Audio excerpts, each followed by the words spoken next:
ராஜாக்களின் 2ஆம் புஸ்தகம் அதிகாரம் 18 வசனங்கள் 13 முதல் 37 வரை. யூதாவின் ராஜாவாகிய எசேக்கியாவின் 14ஆம் வருஷத்திலே அசீரியா ராஜாவாகிய சனகரிப் யூதாவில் இருக்கிற அரணான சகல பட்டணங்களுக்கும் விரோதமாய் வந்து அவைகளை பிடித்தான். அப்பொழுது யூதாவின் ராஜாவாகிய எசேக்கியா லாகீசில் உள்ள அசீரியா ராஜாவுக்கு ஆள் அனுப்பி, நான் குற்றம் செய்தேன், என்னை விட்டு திரும்பிப்போம், நீர் என்மேல் சுமத்துவதை சுமப்பேன் என்று சொன்னான். அப்படியே அசீரியா ராஜா யூதாவின் ராஜாவாகிய எசேக்கியாவின் மேல் 300 தாலந்து வெள்ளியையும் 30 தாலந்து பொன்னையும் சுமத்தினான். ஆதலால் எசேக்கியா கர்த்தரின் ஆலயத்திலும் ராஜாவுடைய அரமனை பொக்கிஷங்களிலும் அகப்பட்ட எல்லா வெள்ளியையும் கொடுத்தான். அக்காலத்திலே யூதாவின் ராஜாவாகிய எசேக்கியா கர்த்தருடைய ஆலய கதவுகளிலும் நிலைகளிலும் தான் அழுத்தியிருந்த பொன் தகடுகளை கலற்றி அவைகளை அசீரியா ராஜாவுக்கு கொடுத்தான். ஆகிலும் அசீரியா ராஜா லாகீசிலிருந்து தர்த்தானையும் ரப்சாரீசையும் ரப்சாக்கேயும் பெரிய சேனையோட எருசலேமுக்கு எசேக்கியா ராஜாவினிடத்தில் அனுப்பினான். அவர்கள் எருசலேமுக்கு வந்து வண்ணார்துறையின் வழியிலுள்ள மேல்குளத்து சாலகத்தண்டையிலே நின்று ராஜாவை அழைப்பித்தார்கள். அப்பொழுது இல்க்கியாவின் குமாரனாகிய எலியாக்கீம் என்னும் அரமனை விசாரிப்புக்காரனும் செப்னா என்னும் சம்பிரதியும் ஆசாப்பின் குமாரனாகிய யோவாக் என்னும் கணக்கனும் அவர்களிடத்திற்கு புறப்பட்டு போனார்கள். ரப்சக்கே அவர்களை நோக்கி, அசீரியா ராஜாவாகிய மகா ராஜாவானவர் உரைக்கிறதும் நீங்கள் எசேக்கியாவுக்கு சொல்ல வேண்டியதும் என்னவென்றால், நீ நம்பியிருக்கிற இந்த நம்பிக்கை என்ன? யுத்தத்திற்கு மந்திர ஆலோசனையும் வல்லமையும் உண்டென்று நீ சொல்லுகிறாயே, அது வாய்ப்பேச்சை அன்றி வேறல்ல. நீ என்னை விரோதிக்கும்படி யார் மேல் நம்பிக்கை வைத்திருக்கிறாய்? இதோ நெறிந்த நாணல் கோலாகிய அந்த எகிப்தை நம்புகிறாய். அதன் மேல் ஒருவன் சாய்ந்தால் அது அவன் உள்ளங்கையில் பட்டு உருவிப்போம். எகிப்தின் ராஜாவாகிய பார்வோன் தன்னை நம்புகிற யாவருக்கும் இப்படியே இருப்பான். நீங்கள் என்னிடத்தில் எங்கள் தேவனாகிய கர்த்தரை நம்புகிறோம் என்று சொல்வீர்களாகில், அவருடைய மேடைகளையும் அவருடைய பலிபீடங்களையும் அல்லவோ எசேக்கியா அகற்றி யூதாவையும் எருசலேமையும் நோக்கி, எருசலேமில் இருக்கிற இந்த பலிபீடத்தின் முன் பணியுங்கள் என்றானே. நான் உனக்கு 2000 குதிரைகளை கொடுப்பேன், நீ அவைகள் மேல் ஏறத்தக்கவர்களை சம்பாதிக்க கூடுமானால் அசீரியா ராஜாவாகிய என் ஆண்டவனுடைய சபதம் கூறு. கூறாதே போனால் நீ என் ஆண்டவனுடைய ஊழியக்காரரில் ஒரே ஒரு சிறிய தலைவனின் முகத்தை எப்படி திருப்புவாய்? ரதங்களோடு குதிரை வீரரும் வருவார்கள் என்று எகிப்தையா நம்புகிறாய்? இப்போதும் கர்த்தருடைய கட்டளை இல்லாமல் இந்த ஸ்தலத்தை அழிக்க வந்தேனோ? இந்த தேசத்திற்கு விரோதமாய் போய் அதை அழித்து போடு என்று கர்த்தர் என்னோட சொன்னாரே என்றான்.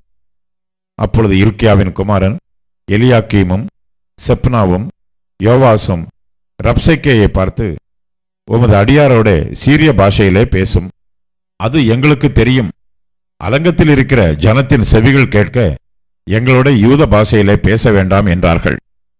அதற்கு ரப்சாக்கே, உங்களோடும் கூட தங்கள் மலத்தை தின்னவும் தங்கள் நீரை குடிக்கவும் அலங்கத்திலே தங்கியிருக்கிற மனுஷர் அண்டைக்கே அல்லாமல் உன் ஆண்டவன் அண்டைக்கும் உன் அண்டைக்குமா என் ஆண்டவன் இந்த வார்த்தைகளை பேச என்னை அனுப்பினார் என்று சொல்லி, ரப்சாக்கே நின்று கொண்டு யூத பாஷையிலே உரத்த சத்தமாய், அசீரியா ராஜாவாகிய மகாராஜாவுடைய வார்த்தையை கேளுங்கள். எசேக்கியா உங்களை வஞ்சியாதபடி பாருங்கள். அவன் உங்களை என் கையிலிருந்து தப்புவிக்க மாட்டான். கர்த்தர் நம்மை நிச்சயமாய் தப்புவிப்பார். இந்த நகரம் அசீரியா ராஜாவின் கையில் ஒப்பு கொடுக்கப்படுவதில்லை என்று சொல்லி எசேக்கியா உங்களை கர்த்தரை நம்ப பண்ணுவான். அதற்கு இடம் கொடாதிருங்கள் என்று ராஜா சொல்லுகிறார். எசேக்கியாவின் சொல்லை கேளாதிருங்கள். அசீரியா ராஜா சொல்லுகிறதாவது, நீங்கள் என்னோட ராசியாகி காணிக்கையோட என்னிடத்தில் வாருங்கள். நான் வந்து உங்களை உங்கள் தேசத்துக்கு ஒப்பான தானியமும் திராட்சை தோட்டத்திலும் உள்ள தேசமும் அப்பமும் திராட்சை ரசமும் உள்ள தேசமும் ஒலிவ எண்ணெயும் தேனுமுள்ள தேசமுமாகிய சீமைக்கு அழைத்துக் கொண்டு போகும் அளவும் அவனவன் தன் தன் திராட்சைச் செடியின் கனியையும் தன் தன் அத்திமரத்தின் கனியையும் புசித்து அவனவன் தன் தன் கிணற்றின் தண்ணீரை குடியுங்கள். இவ்விதமாய் நீங்கள் சாகாமல் பிழைத்திருப்பீர்கள். கர்த்தர் நம்மை தப்புவிப்பார் என்று உங்களை போதனை செய்ய எசேக்கியாவுக்கு செவிகொடாதிருங்கள். ஜாதிகளுடைய தேவர்களில் யாராவது தங்கள் தேசத்தை அசீரியா ராஜாவின் கைக்கு தப்புவித்ததுண்டோ? ஆமாத், அர்பாத் பட்டணங்களின் தேவர்கள் எங்கே? செப்பர்வாயும், ஏனா, ஈவாப் பட்டணங்களின் தேவர்கள் எங்கே? அவர்கள் சமாரியாவை என் கைக்கு தப்புவித்ததுண்டோ? கர்த்தர் எருசலேமை என் கைக்கு தப்புவிப்பார் என்பதற்கு அந்த தேசங்களுடைய எல்லா தேவர்களுக்குள்ளும் தங்கள் தேசத்தை என் கைக்கு தப்புவித்தவர் யார் என்கிறார் என்று சொன்னான். ஆனாலும் ஜனங்கள் அவனுக்கு ஒரு வார்த்தையும் பிரதியுத்தரமாக சொல்லாமல் மௌனமாயிருந்தார்கள். அவனுக்கு மறு உத்தரவு சொல்ல வேண்டாம் என்று ராஜா கட்டளையிட்டிருந்தான். அப்பொழுது இல்கியாவின் குமாரனாகிய எலியாக்கீம் என்னும் அரமனை விசாரிப்புக்காரனும் செப்னா என்னும் சம்பிரதியும் ஆசாப்பின் குமாரன் யோவாக் என்னும் கணக்கனும் வஸ்திரங்களை கிழித்துக் கொண்டு எசேக்கியாவினிடத்தில் வந்து ராப்சேக்கேயின் வார்த்தைகளை அவனுக்கு தெரிவித்தார்கள். ராஜாக்களின் 2ஆம் புஸ்தகம் அதிகாரம் 19.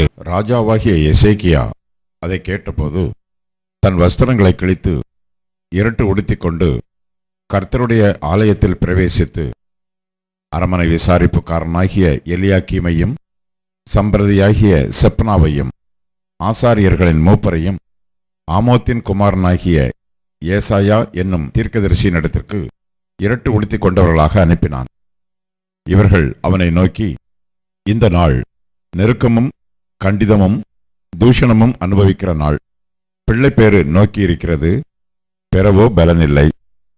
ஜீவனுள்ள தேவனை நிந்திக்கும்படி அசீரியா ராஜாவாகிய தன் ஆண்டவனால் அனுப்பப்பட்ட ரப்சாக்கே சொன்ன வார்த்தைகளையெல்லாம் உமது தேவனாகிய கர்த்தர் கேட்டிருக்கிறார். உமது தேவனாகிய கர்த்தர் கேட்டிருக்கிற வார்த்தைகள் நிமித்தம் தண்டனை செய்வார். ஆகையால் இன்னும் மீதியாய் இருக்கிறவர்களுக்காக விண்ணப்பம் செய்வீராக என்று எசேக்கியா சொல்லச் சொன்னார் என்றார்கள். இவ்விதமாய் எசேக்கியா ராஜாவின் ஊழியக்காரர் ஏசாயாவினிடத்தில் வந்து சொன்னார்கள். அப்பொழுது ஏசாயா அவர்களை நோக்கி, அசீரியா ராஜாவின் ஊழியக்காரர் என்னை தூஷித்ததும் நீர் கேட்டதுமான வார்த்தைகளினாலே பயப்படாதேயும். இதோ, அவன் ஒரு செய்தியை கேட்டு தன் தேசத்துக்கு திரும்புவதற்கான ஆவியை நான் அவனுக்குள் அனுப்பி அவனை அவன் தேசத்திலே பட்டயத்தால் விழப்பண்ணுவேன் என்று கர்த்தர் உரைக்கிறார் என்பதை உங்கள் ஆண்டவனிடத்தில் சொல்லுங்கள் என்றான். அசீரியா ராஜா லாகீஷை விட்டு புறப்பட்டான் என்று கேள்விப்பட்டு ரப்சாக்கே திரும்பி போய் அவன் லிப்னாவின் மேல் யுத்தம் பண்ணுகிறதை கண்டான். இதோ, எத்தியோப்பியா ராஜாவாகிய தீராக்கா உம்மோடு யுத்தம் பண்ண புறப்பட்டான் என்று சொல்ல கேள்விப்பட்டான். அப்பொழுது அவன் திரும்ப எசேக்கியாவினிடத்திற்கு ஸ்தானாபதிகளை அனுப்பி, நீங்கள் யூதாவின் ராஜாவாகிய எசேக்கியாவுக்கு சொல்ல வேண்டியது என்னவென்றால், எருசலேம் அசீரியா ராஜாவின் கையில் ஒப்புக் கொடுக்கப்படுவதில்லை என்று நீ நம்பியிருக்கிற உன் தேவன் உன்னை எத்த ஒட்டாதே. இதோ, அசீரியா ராஜாக்கள் சகல தேசங்களையும் சங்கரித்த செய்தியை நீ கேட்டிருக்கிறாயே. நீ தப்புவாயோ? என் பிதாக்கள் அழித்துவிட்ட கோசானையும் ஆரோனையும் ரேத்சேப்பையும் தெலாசாரிலிருந்த ஏதேனின் புத்திரரையும் அவர்களுடைய தேவர்கள் தப்புவித்ததுண்டோ? ஆமாத்தின் ராஜாவும் அர்பாத்தின் ராஜாவும் செப்பர்வாயும் ஏனா ஈவா பட்டணங்களின் ராஜாவும் எங்கே என்று சொல்லுங்கள் என்றான். எசேக்கியா ஸ்தானாபதிகளின் கையிலிருந்து நிருபத்தை வாங்கி வாசித்த பின்பு அவன் கர்த்தரின் ஆலயத்துக்கு போய் அதை கர்த்தருக்கு முன்பாக விரித்து கர்த்தரை நோக்கி, கேருபீன்களின் மத்தியில் வாசம் பண்ணுகிற இஸ்ரவேலின் தேவனாகிய கர்த்தாவே, நீர் ஒருவரே பூமியின் ராஜ்யங்களுக்கெல்லாம் தேவனானவர். நீர் வானத்தையும் பூமியையும் உண்டாக்கினீர். கர்த்தாவே, உமது செவியை சாய்த்து கேளும். கர்த்தாவே, நீர் உமது கண்களை திறந்து பாரும். சனகரிப் ஜீவனுள்ள தேவனை நிந்திக்கும்படிக்கு சொல்லி அனுப்பின வார்த்தைகளை கேளும். கர்த்தாவே, அசீரியா ராஜாக்கள் அந்த ஜாதிகளையும் அவர்கள் தேசத்தையும் நாசமாக்கி அவர்களுடைய தேவர்களை நெருப்பிலே போட்டுவிட்டது மெய்தான். அவைகள் தேவர்கள் அல்லவே, மனுஷர் கைவேலையான மரமும் கல்லும் தானே. ஆகையால் அவைகளை நிர்த்தூளியாக்கினார்கள். இப்போதும் எங்கள் தேவனாகிய கர்த்தாவே, நீர் ஒருவரே தேவனாகிய கர்த்தர் என்று பூமியின் ராஜ்யங்கள் எல்லாம் அறியும்படிக்கு எங்களை அவன் கைக்கு நீங்களாக்கி ரட்சியும் என்று விண்ணப்பம் பண்ணினான். அப்பொழுது ஆமோத்சின் குமாரனாகிய ஏசாயா எசேக்கியாவுக்கு சொல்லி அனுப்பினது, இஸ்ரவேலின் தேவனாகிய கர்த்தர் உரைக்கிறது என்னவென்றால், அசீரியா ராஜாவாகிய சனகரிப்பின் நிமித்தம் நீ என்னை நோக்கி பண்ணின விண்ணப்பத்தை கேட்டேன். அவனை குறித்து கர்த்தர் சொல்லுகிற வசனமாவது, சீயோன் குமாரத்தியாகிய கன்னியாஸ்திரி உன்னை இகழ்ந்து உன்னை பரிகாசம் பண்ணுகிறாள். எருசலேம் குமாரத்தி உன் பின்னாலே தலையை துலுக்குகிறாள். யாரை நிந்தித்து தூஷித்தாய்? யாருக்கு விரோதமாய் உன் சத்தத்தை உயர்த்தினாய்? நீ இஸ்ரவேலின் பரிசுத்தருக்கு விரோதமாய் அல்லவோ உன் கண்களை மேட்டிமையாக ஏறெடுத்தாய். உன் ஸ்தானாபதிகளைக் கொண்டு நீ ஆண்டவரை நிந்தித்து, என் ரதங்களின் திரளினாலே நான் மலைகளின் கொடுமுடிகளுக்கும் லீபனோனின் சிகரங்களுக்கும் வந்து ஏறினேன். அதன் உயரமான கேதுர் மரங்களையும் உச்சிதமான தேவதாரி விருட்சங்களையும் நான் வெட்டி, அதன் கடையாந்திர தாவர மட்டும் அதன் செழுமையான வனமட்டும் வருவேன் என்றும், நான் அந்நிய தேசங்களில் கிணறு வெட்டி தண்ணீர் குடித்தேன். என் உள்ளங்கால்களினால் அரணிப்பான இடங்களின் அகழிகளையெல்லாம் வரலுமளவும் பண்ணினேன் என்றும் சொன்னாய். நான் வெகு காலத்திற்கு முன் அதை நியமித்து பூர்வ நாட்கள் முதல் அதை திட்டம் பண்ணினேன் என்பதை நீ கேட்டதில்லையோ?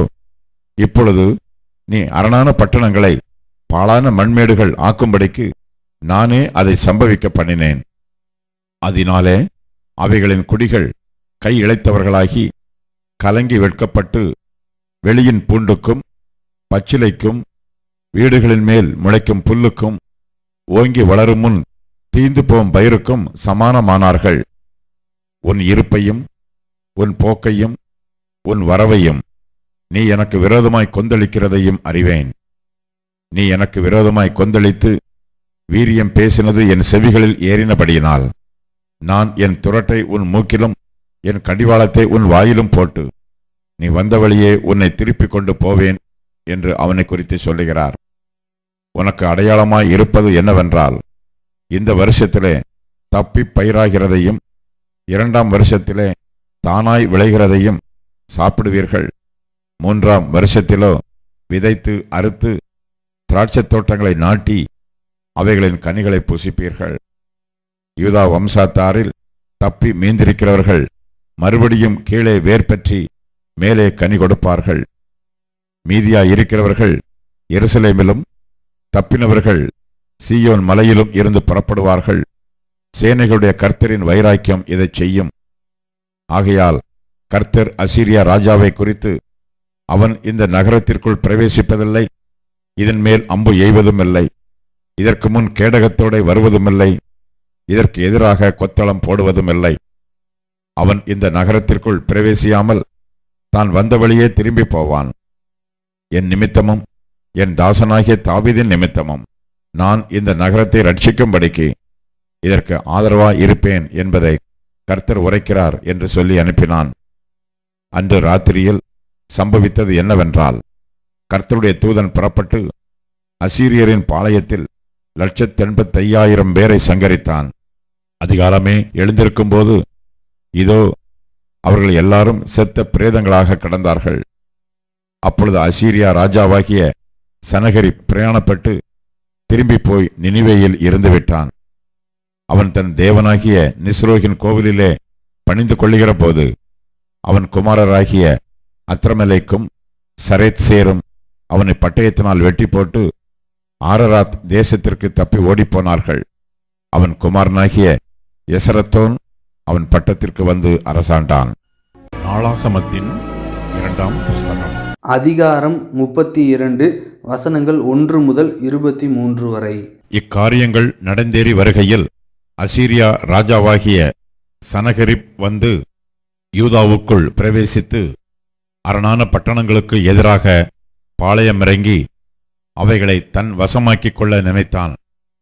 சனகரிப் வந்து எருசலேமின் மேல் யுத்தம் பண்ண நோக்கம் கொண்டிருப்பதை எசேக்கியா கண்டபோது நகரத்திற்கு புறம்பே இருக்கிற ஊற்றுகளை தூர்த்து போட தன் பிரபுக்களோடும் தன் பராக்கிரமசாலிகளோடும் ஆலோசனை பண்ணினான். அதற்கு அவர்கள் உதவியாயிருந்தார்கள். அசீரியா ராஜாக்கள் வந்து அதிக தண்ணீரை கண்டுபிடிப்பானேன் என்று சொல்லி அநேகம் ஜனங்கள் கூடி எல்லா ஊற்றுகளையும் நாட்டின் நடுவில் பாயும் ஓடையையும் தூர்த்து போட்டார்கள். அவன் திடன் கொண்டு இடிந்து போன மதிலையெல்லாம் கட்டி அவைகளையும் வெளியிலுள்ள மற்ற மதிலையும் கொத்தளங்கள் மட்டும் உயர்த்தி தாவீது நகரத்தின் கோட்டையை பலப்படுத்தி திரளான ஆயுதங்களையும் கேடகங்களையும் பண்ணி ஜனத்தின் மேல் படைத்தலைவரை வைத்து அவர்களை நகரவாசலின் வீதியிலே தன் நண்டையிலே கூடிவரச் செய்து அவர்களை நோக்கி, நீங்கள் திடன் கொண்டு தைரியமாயிருங்கள். அசீரியா ராஜாவுக்கும் அவனோடு இருக்கிற ஏராளமான கூட்டத்திற்கும் பயப்படாமலும் கலங்காமலும் இருங்கள். அவனோடு இருக்கிறவர்களை பார்க்கிலும் நம்மோடு இருக்கிறவர்கள் அதிகம். அவனோடு இருக்கிறது மாம்சபயம். நமக்கு துணை நின்று நம்முடைய யுத்தங்களை நடத்த நம்மோடு இருக்கிறவர் நம்முடைய தேவனாகிய கர்த்தர்தானே என்று சொல்லி அவர்களை தேற்றினான்.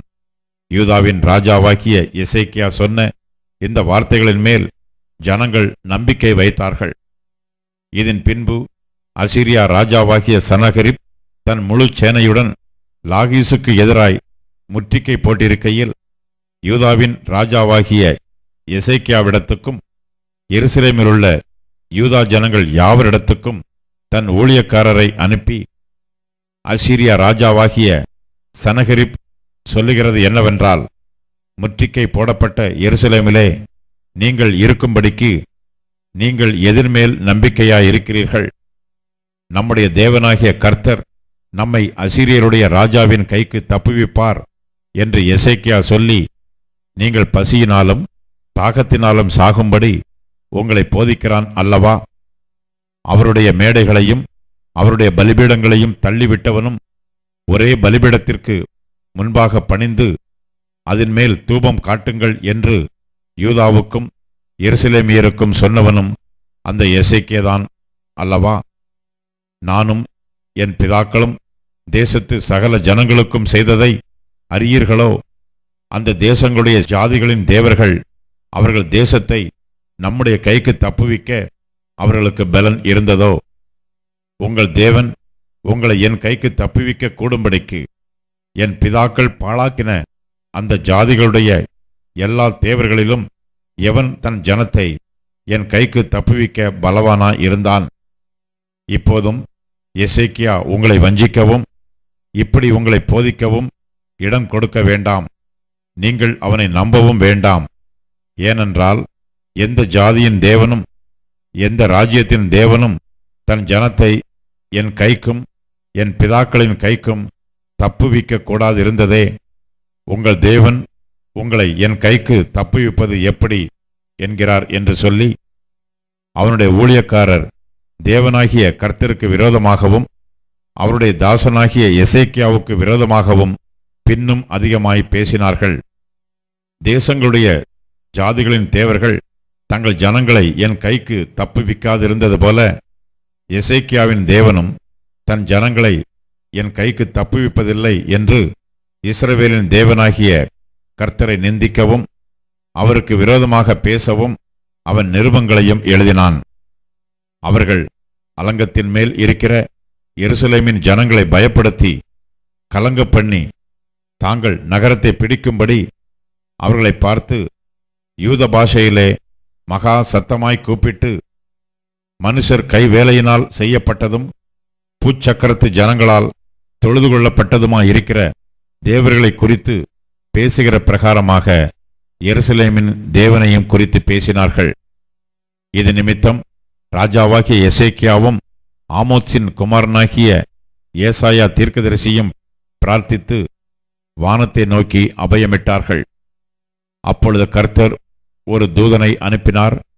அவன் அசீரியருடைய ராஜாவின் பாளையத்திலுள்ள சகல பராக்கிரமசாலிகளையும் தலைவரையும் சேனாபதிகளையும் அதம் பண்ணினான். அப்படியே சனகரிப் செத்த முகமாய் தன் தேசத்திற்கு திரும்பினான். அங்கே அவன் தன் தேவனுடைய கோவிலுக்குள் பிரவேசிக்கிற போது அவனுடைய கற்பப்பிறப்பான சிலர் அவனை பட்டயத்தால் வெட்டி போட்டார்கள். இப்படி கர்த்தர் எசேக்கியாவையும் எருசலேமின் குடிகளையும் அசீரியருடைய ராஜாவாகிய சனகரிப்பின் கைக்கும் மற்ற எல்லாருடைய கைக்கும் நீங்களாக்கி ரட்சித்து அவர்களை சுற்றுப்புறத்தாருக்கு விலக்கி ஆதரித்து நடத்தினார். அநேகம் பேர் கர்த்தருக்கென்று எருசலேமுக்கு காணிக்கைகளையும் யூதாவின் ராஜாவாகிய எசேக்கியாவுக்கு உச்சிதங்களையும் கொண்டு வந்தார்கள். அவன் இதற்கு பிற்பாடு சகல ஜாதிகளின் பார்வைக்கும் மேன்மைப்பட்டவனாயிருந்தான்.